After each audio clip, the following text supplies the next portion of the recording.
Jadi kalau ditanya deket sama siapa ya mungkin aku deket sama mereka ini gitu. Tapi yang aku bener-bener intens banget untuk berkomunikasi, bahkan kayak kita saling membantu untuk taking picture dan lain sebagainya, itu Bolivia sih. Oh gitu. Bolivia. Nggak ada language barrier? Nggak ada sih, karena Oke. kita pakai bahasa Inggris kan, Oke. jadi kayak nggak ada yang gimana-gimana terkait itu sebenarnya. Oke. Dan tadi kan katanya bisa ngambil pelajaran dari teman-teman lain Iya. gitu ya. Apa pelajaran terbesar yang mungkin dari Miss Charm yang akhirnya didapatkan?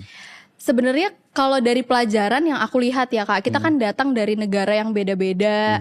Terus kemudian tentu dari negara itu kita punya sesuatu yang kita pegang tuh juga beda, entah dari budayanya, tradisinya, ritualnya dan lain-lain gitu.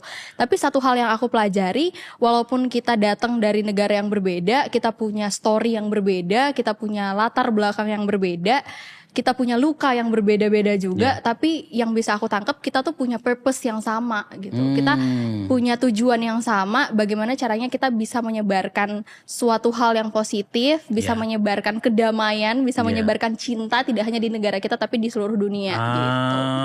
Dan akhirnya nyambung lah ya satu frekuensi. Nyambung satu frekuensi. Jadi walaupun kita datang dari cerita yang berbeda, tapi setelah udah berkumpul karena purpose kita sama, jadi ya udah, yang penting tujuannya kita sama, kita jalan bareng. Betul, gitu. betul. Tapi untuk mencapai tujuan itu pastinya banyak challenges-nya juga kan. Pasti banyak lah ya hal-hal yang mungkin cukup berat gitu, apalagi dalam sebuah ajang yang berbagai negara, ya kan. Terus juga ini juga cukup prestis. Kira-kira apa sih yang menjadi challenge terberat buat kamu, especially di ajang ini?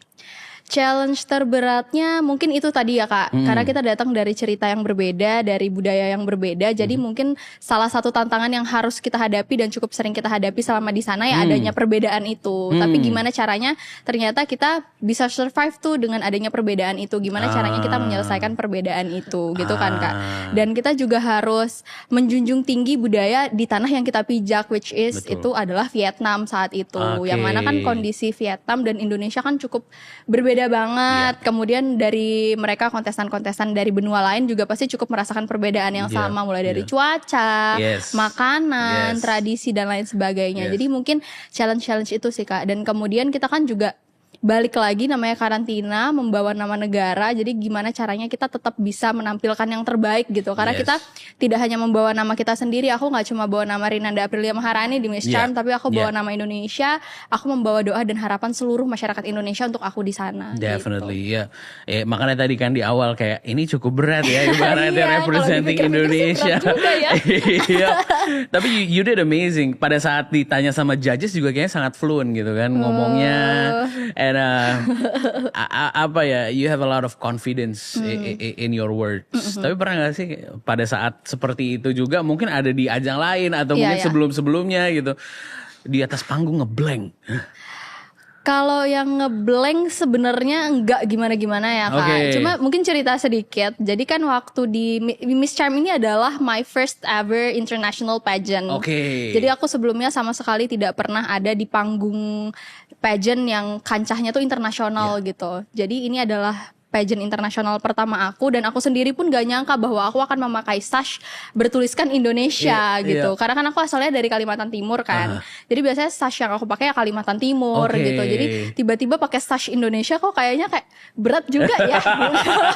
Iya, terus akhirnya tapi karena dari hari pertama sampai final aku selalu berusaha untuk memberikan energi aku dan kekuatan aku dan effort aku yang sebaik-baiknya aku, karena aku juga didukung dan didoakan oleh seluruh masyarakat Indonesia dan dipercaya oleh seluruh masyarakat Indonesia. Jadi aku berusaha melakukan yang terbaik. Sampai dengan di final pun aku ngerasa kayak aku tuh aman-aman banget, aku tuh enjoy banget di sana. Aku ngerasa walaupun ini kompetisi, tapi nggak seharusnya aku menjadikan ini beban buat aku, karena itu akan menghambat performa aku lah nanti di sana hitungannya gitu. Tapi pas aku diumumkan top 5, itu kan nama Indonesia pertama kali diumumkan top 5. Jadi placement pertama di top 5 itu pertama kali negara itu adalah Indonesia. Aku bener-bener kaget. Mungkin bisa dilihat di postingan-postingan ulangnya mereka. Aku kayak kaget dan aku mikir kayak top 5 top 5 gitu. Jadi habis itu aku langsung kayak mungkin bukan buyar, bukan ngeblank, tapi lebih ke kayak serius ini top 5 aku berhasil bawa Indonesia top 5. Iya, jadi muka linglungnya tuh kelihatan banget, bukan linglung sih, tapi lebih ke kayak ini serius gak sih udah top 5 gitu loh, gitu sih. Wow. Tapi pada saat diumumin gitu, apalagi terus jadi second runner up, rasanya gimana tuh akhirnya? Plong banget Kak, lega banget. Karena kan sebenarnya dari awal aku